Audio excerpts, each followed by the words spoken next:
the age of first-time home buyers keeps increasing. People are renting for longer, and I think we're all aware of that dynamic. But as it relates to the operations of multifamily real estate, I think that we're just seeing more families stay in apartments for longer and stay in apartments as their family continues to grow.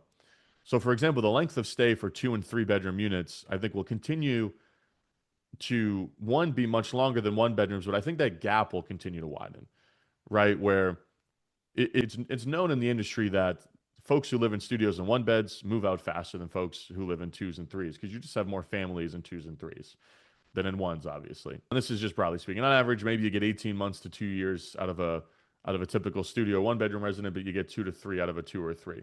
But I think that gap's going to continue to widen where because it's so hard to buy a house right now for the average American family, a lot of these folks may have their first kid in an apartment and then have their second in an apartment and actually, really rent for a true longer period of time to where they go from a 2 bedroom to a 3 bedroom once they have two kids. And for those who are living in threes with already two kids, like their length of stay is going to continue to become much longer. And I think that means we're going to see more demand for units with 2 and 3 bedroom units than studios and ones.